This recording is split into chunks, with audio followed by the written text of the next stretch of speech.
Assalamualaikum warahmatullahi wabarakatuh. Materi lanjutan untuk komputasi statistika adalah tentang bagaimana memanfaatkan R untuk menghitung statistik dan membuat grafik. Yang pertama, saya jelaskan dulu bahwa di R itu ada fungsi-fungsi yang sifatnya built-in. Jadi kalian tidak perlu memanggil melalui perintah package ya, nggak perlu attach package, tapi langsung bisa dimanfaatkan. Nah, fungsi-fungsi ini adalah fungsi-fungsi statistik dasar saja, seperti rata-rata, median sebagai ukuran pemusatan, ataupun ragam, simpangan baku, kuartil, nilai min, nilai max sebagai ukuran penyebaran. Dia tidak perlu menggunakan package, langsung bisa dimanfaatkan dengan komen atau perintah-perintah seperti ini. Ya, kuartil 1 perintah kuantile, tapi di sini dimasukkan argumen 0,25 yang menunjukkan peluang kumulatif ya, seperempat ya, 25% kumulatif. Untuk kuartil 3 75% dari kumulatif. Median ini sama juga bisa menggunakan perintah quantile, tapi yang 50%. Kemudian fungsi lain yang sifatnya juga sudah built-in itu fungsi seperti sum, penjumlahan, dan operator matematis lain yang mungkin dibutuhkan ya, sudah di materi sebelumnya sudah ada. Sedangkan untuk grafik ya, kamu dapat memanfaatkan R untuk membuat macam-macam grafik. Ini hanya 4 dari yang sekian banyaknya. Ini 4 di antara sekian banyak fungsi grafik yang ada di R. Ini saya kenalkan karena ini yang paling sering dimanfaatkan ketika kita berhadapan dengan data. Ya, diagram pencar, histogram, whisker plot atau istilahnya box plot, pie chart, ya. Grafik-grafik itu mempunyai fungsi sendiri-sendiri sesuai tipe data yang dimiliki. Nanti akan saya jelaskan satu persatu. Nantinya pada pembuatan grafik itu ada beberapa simbol, ya. Seperti ini, misalkan tanda lingkaran, segitiga yang di atas atau segitiga terbalik, dan macam-macam nih. Ada yang segitiga yang outline-nya tebal, segitiga yang di blok begini. Ada kode angka ya yang nanti bisa kamu set ketika membentuk grafik dengan perintah PCH.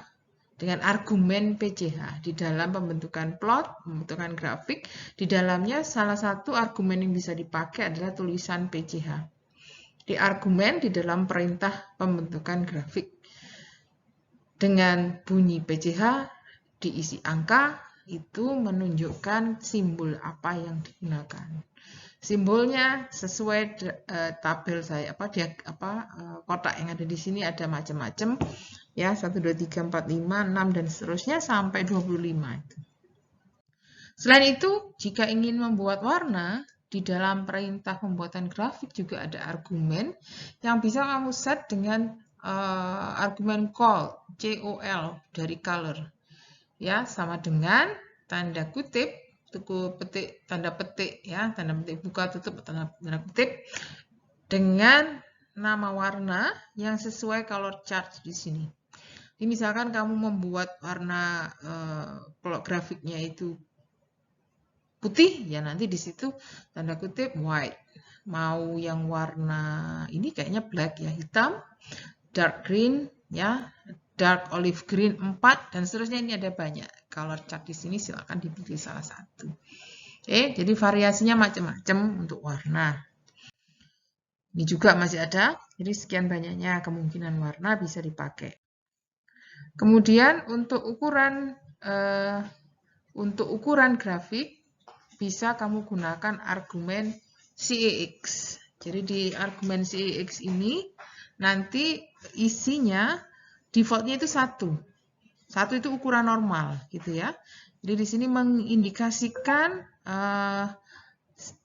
ukurannya itu relatif seperti apa terhadap teks dan simbol yang sudah ada. 1 itu default, artinya normal aja, tidak standar. Kalau mau lebih besar, kita buat 1,5, artinya 1,5 kalinya. Ya, jadi 50% lebih besar. Misalkan kita buat setengah, berarti 50% lebih kecil. Ya, jadi kalau di atas 1 itu artinya kali lipat lebih besar, kalau di bawah 1 lebih kecil, dengan persentase yang sesuai. Kemudian untuk menunjukkan bagaimana kita memanfaatkan statistik atau fungsi statistik yang sudah built-in di dalam R, saya menggunakan data yang juga sudah tersimpan di R. Atau istilah saya juga di sini built-in. Jadi R itu punya bank data, ya, repositori data yang bisa kamu cek keberadaannya melalui perintah data. Ini di konsol, di type aja data, kurung buka, kurung tutup, enter, ya, sehingga akan muncul window ini. Kamu di bagian script itu, ya, kamu cek. Di sini ada nama-nama dataset yang bisa kamu manfaatkan. Ya, jadi jika kamu ingin melihat-lihat repositorinya, seperti ini memang caranya, atau kamu tidak ingin menginputkan datamu sendiri, ya boleh dari sini. Tapi pada prakteknya ketika orang melakukan analisis atau perhitungan statistik, ya berdasarkan data yang mereka punya, data yang mereka inputkan sendiri, yang caranya sudah pernah saya jelaskan di materi sebelumnya. Ya, jadi misalkan kamu tidak mempunyai atau belum mempunyai data yang hendak diinput, silahkan mengilustrasikan perintah statistik itu dengan dataset, dengan menggunakan salah satu dataset yang tersimpan di repositori datanya R dengan perintah data ini. Kemudian pilih salah satu, misalkan di situ ada data yang berbunyi mtcars, ya. Di situ saya ingin melihat seperti apa data yang ada di set itu, ya. Perintah yang saya pakai adalah data mtcars, ya, saya panggil dulu, berarti data saya yang mau saya pakai itu data mtcars. Kemudian saya ingin lihat isinya dengan perintah head. Head ini, ingat seperti materi sebelumnya, hanya menampilkan, ya, menampilkan beberapa baris pertama. Jadi dapat dilihat di sini ada beberapa baris yang isinya variabel mpg, variabel sil, saya nggak tahu ini kepanjangannya apa. Jadi di sini ada angka-angkanya. Kemudian bisa juga kamu lihat variabel-variabel ini, ya, seperti apa strukturnya dengan perintah str. Ya, jadi di sini saya hanya tahu kolom paling kiri adalah tipe mobil. Jadi di sini ini adalah tipe-tipe mobil. Oke, ini sepertinya karakter dari mobil-mobil itu, atau ya ciri atau karakter dari mobil-mobil di setiap tipe tersebut. Kemudian saya pakai perintah str untuk melihat gambaran umum tentang apa saja yang tersimpan di dalam variabel-variabel yang ada 11 tadi. Sini ditampilkan ada 32 pengamatan dari 11 variabel. Variabel mpg itu numerik, sil juga numerik, semua numerik. Ini kayaknya di sini variabelnya mulai variabel yang pertama sampai yang terakhir. Ya, tapi saya tidak tahu itu apa, ya. Jadi terdapat 32 merek dan 11 variabel. Seluruhnya numerik, dan saya baru bisa tahu isinya ketika saya memerintahkan atau mengetikkan perintah tanda tanya mtcars pada konsol. Nanti akan muncul window di bagian help, di window yang keempat itu akan muncul ini, informasi ini. Jadi di sini ada penjelasan bahwa variabel pertama, ini deskripsinya ini ya, data diambil dari Motor Trend US Magazine tahun 1974 yang berisi konsumsi bahan bakar dan 10 aspek desain otomobil dan performance dari 32 merek di sini. Yang pertama, miles per galon itu dicatat dengan mpg. Ini sepertinya habisnya bensin per ini ya. Satu galon itu dapat menempuh berapa mile, berapa mil, berapa jarak. Ini banyaknya silinder, banyaknya displacement, dan lain-lain ya. Yang kenal tentang otomobil mungkin lebih familiar dengan istilah-istilah ini. Jadi engine ini ada 01, yang 0 itu artinya V-shape, yang 1 itu straight. Transmission, misalkan mobilnya itu mobil automatic, satunya manual ya. Jadi seperti mobil-mobil yang ada sekarang ya, mobil matic atau manual gitu, kode 01 dan lain-lain. Ini perintah ini menunjukkan apa isi setiap variabel tadi atau penjelasan mengenai setiap variabel yang ada di set data tadi. Kemudian saya fokus pada variabel WT yang menunjukkan berat mobil dan konsumsi bensin per mile MPG yang ada di dataset MTCars. Jadi pada variabel berat mobil, ya saya ingin tahu secara deskriptif statistik dari berat mobil itu yang 32 merek tadi apa saja. Seperti apa? Jadi saya type seluruh perintah yang tadi kita kenal, ya, yang di depan ini ukuran pemusatan. Jadi rata-rata beratnya berapa, rata-rata median beratnya berapa, dan seterusnya. Jadi di sini dapat kamu lihat dengan perintah min WT, ya, saya temukan bahwa berat mobilnya tadi 3,2. Satuannya bisa dicek tadi di info yang di depan. Ya, ada median. Dengan perintah median, ada var, ini variance. Kalau ingin mencari simpangan baku dengan perintah SD. Kalau ingin mencari Q1, ya, kuartil pertama, perintah kuantal dari dataset dari variabel WT, ini yang tadi saya perintahkan 25%-nya ditulis di sini. Jadi 2,5 berat mobil dengan berat 2,5 ini ada 25% mobil dengan berat di bawahnya 2,58. Ada 75% mobil dari 32 yang beratnya di bawah 3,61. Mobil dengan berat atau berat mobil yang paling ringan adalah 1,5, berat mobil yang paling tinggi adalah 5,4. Oke, silahkan nanti dimasukkan satuannya jika memang info tentang satuan ada. Sedangkan konsumsi bensin galon ya, berapa galon yang dihabiskan untuk menempuh 1 mile, atau di sini satuannya mile per galon. Jadi berapa mile per galon? MPG itu dari mile per galon. Ya, jadi dilihat di sini variabel MPG itu secara rata-rata mobil-mobil tadi menghabiskan atau dapat menempuh 20 mile untuk 1 galon bensin. Mediannya 19,2 mile per galon. Ragam 36 mile per galon dan di akar jadinya 6, dan ada sekitar 15,42 atau 15 mile 42 ini yang menunjukkan bahwa ada 25% mobil yang memiliki jarak yang menempuh jarak di bawah 15,42 mile ini. Ada 75% mobil dari 32 mobil tadi yang menempuh jarak di bawah 22,8 mile. Kalau median, separuh. Ya, separuh dari 32 mobil itu menempuh jarak di bawahnya 19 mile. Ya, tapi secara rata-rata menempuh jarak 20,09. Paling rendah mile-nya itu 10,4 per galon, paling jauh 33 mile per galonnya.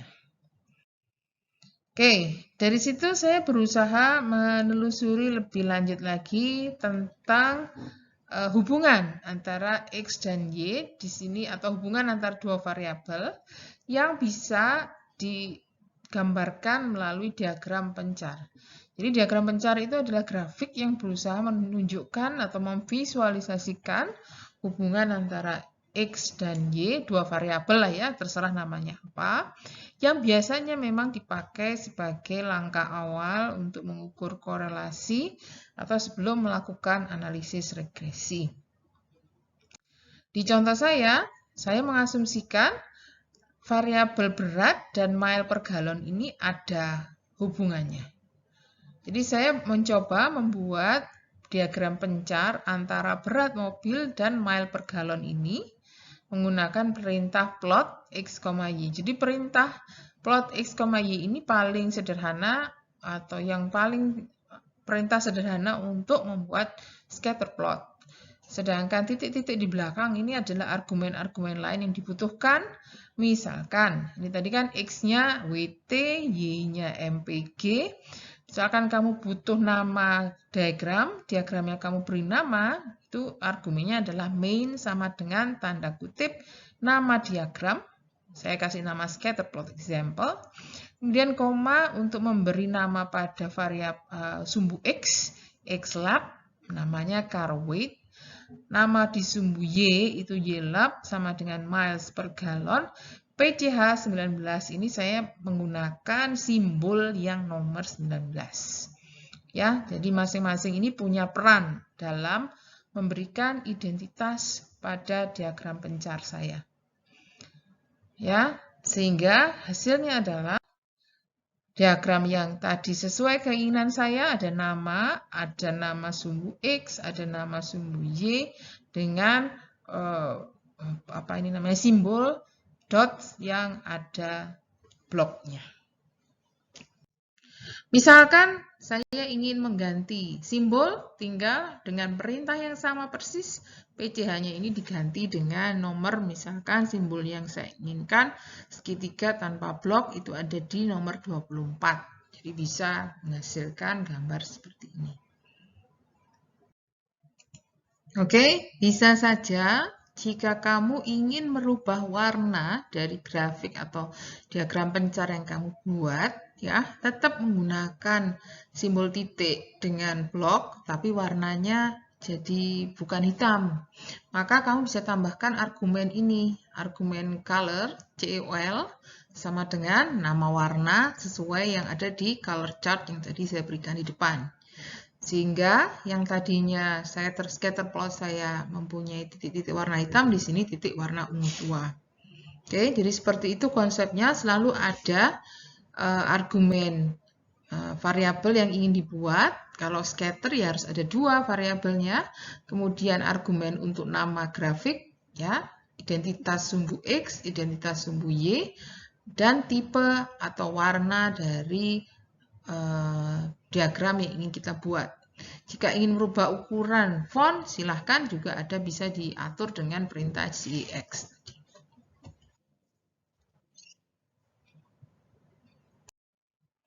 Sekarang grafik yang kedua yang bisa kamu buat dengan R adalah histogram.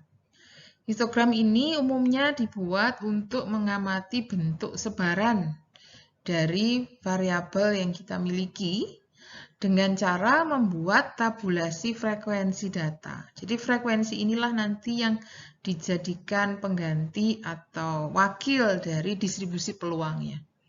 Semakin tinggi atau semakin banyak frekuensinya pada suatu nilai tertentu, itu adalah representasi dari semakin tinggi peluang terjadinya pada angka-angka itu. Ya, jadi ada frekuensi dalam bentuk batang, jadi diagram batang sebenarnya, tapi tingginya adalah ini, tinggi setiap batang itu menunjukkan frekuensi, sedangkan rentang nilai ada di sumbu datar menunjukkan nilai variabelnya. Jadi kalau histogram tidak boleh tumpang tindih kan, intervalnya harus membentuk batang yang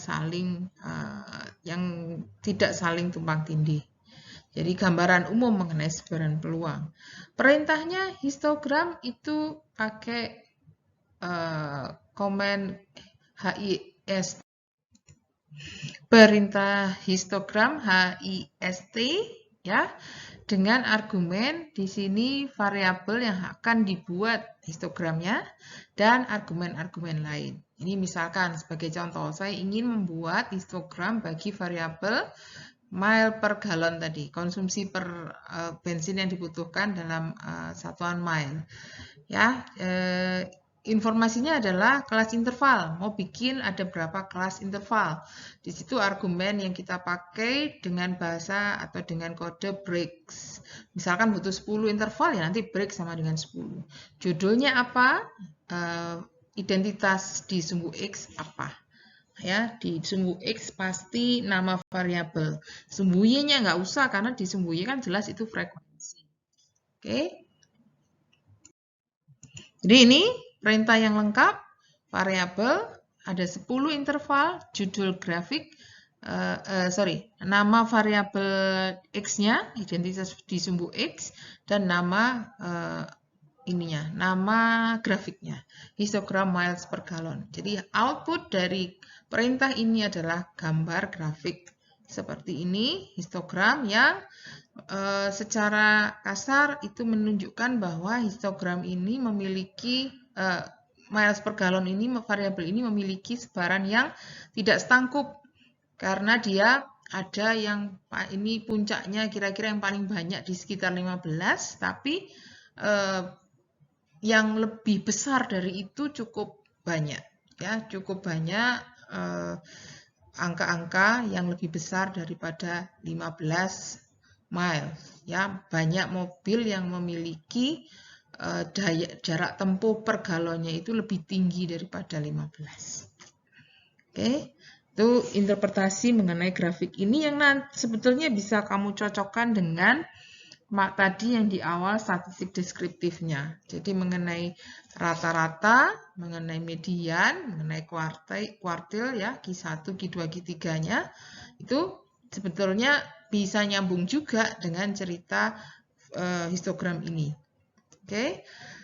Nanti histogram ini bisa kamu ganti warna dengan perintah argumen warna ini kamu rubah, defaultnya tadi warna abu-abu, ini defaultnya warna biru. Bisa kamu ganti dengan warna biru dengan perintah tanda kutip blue. Oke. Ini kalau ingin membuat namanya untuk sumbu Y-nya lebih namanya baru, bisa silahkan diberi nama juga. Dipakai perintah xlab dan ylab. Nanti histogram tadi bisa dilengkapi dengan untuk menjelaskan tentang distribusi data, kamu bisa tambahkan grafik ya, diagram yang bernama box plot.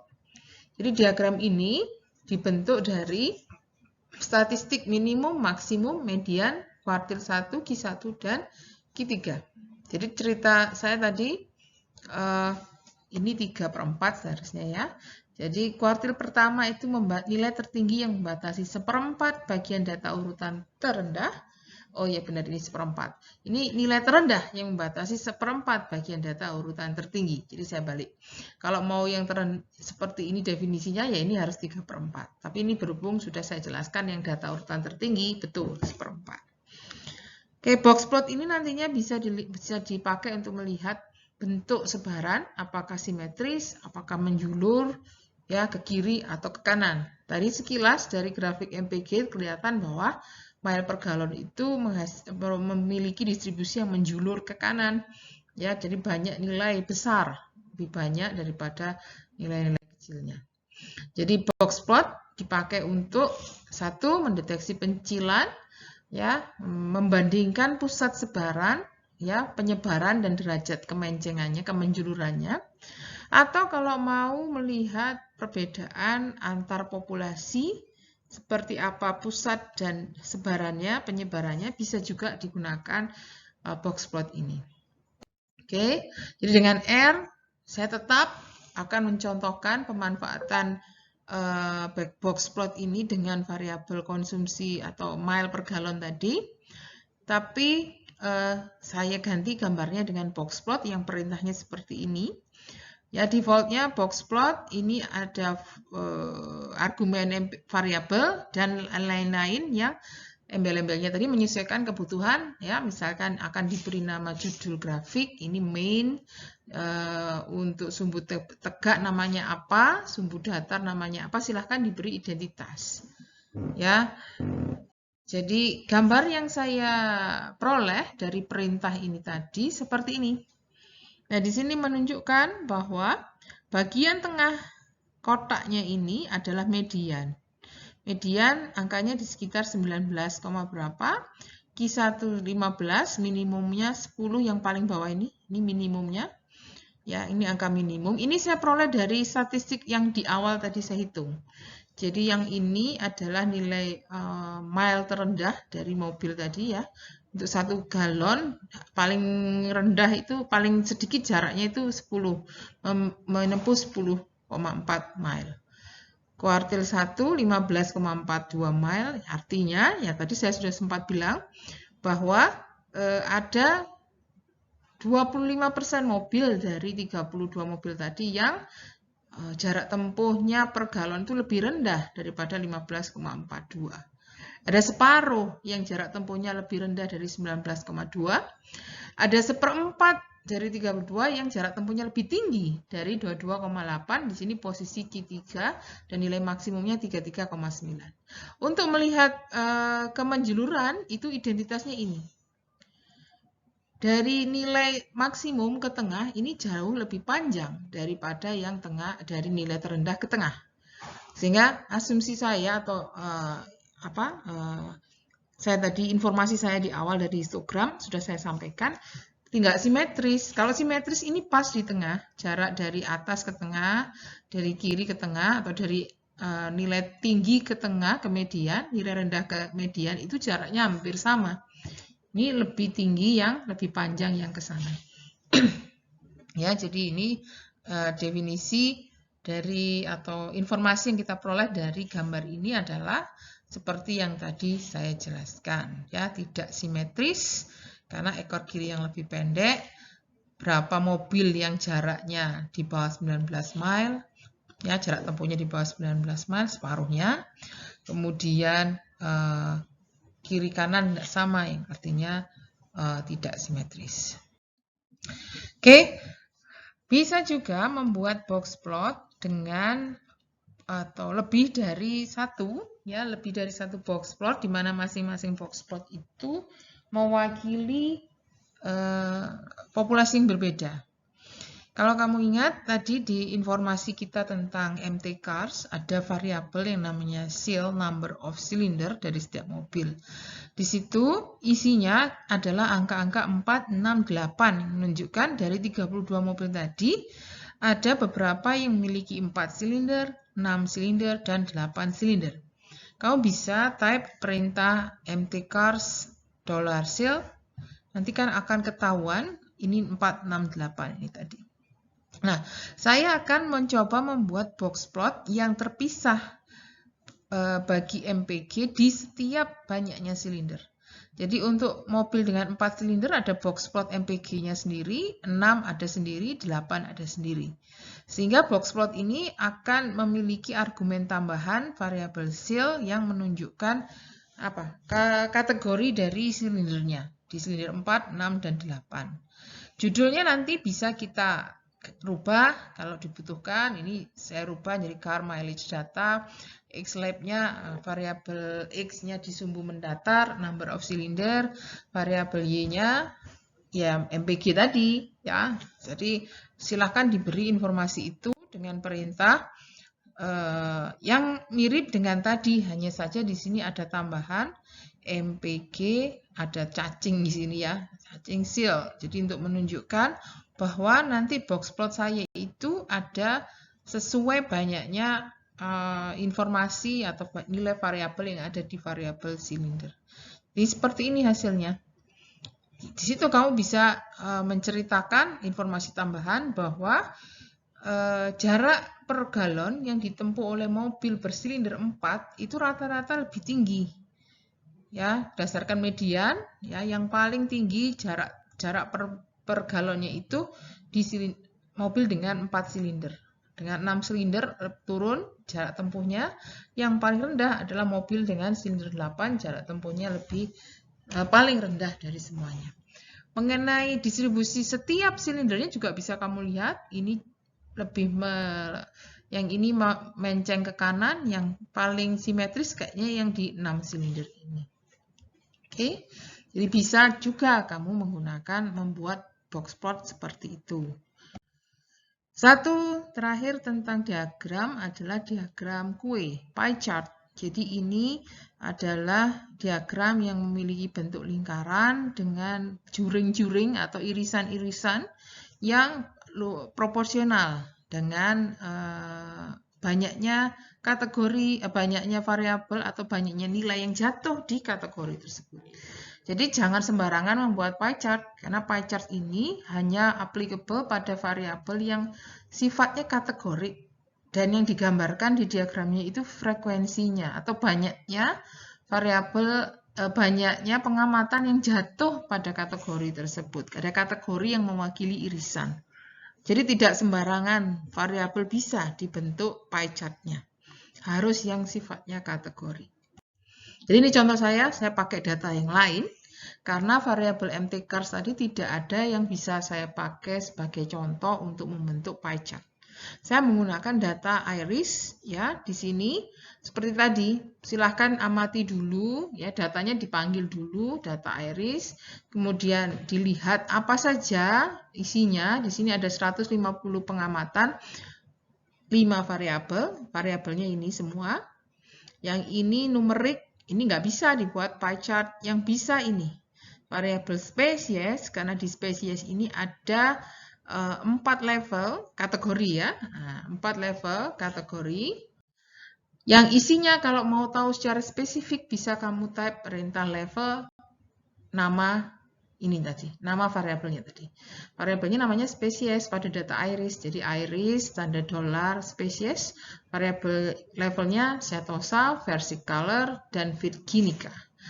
Nah, dari situ saya akan membuat pie chart ya, yang nanti informasinya butuh tambahan frekuensi.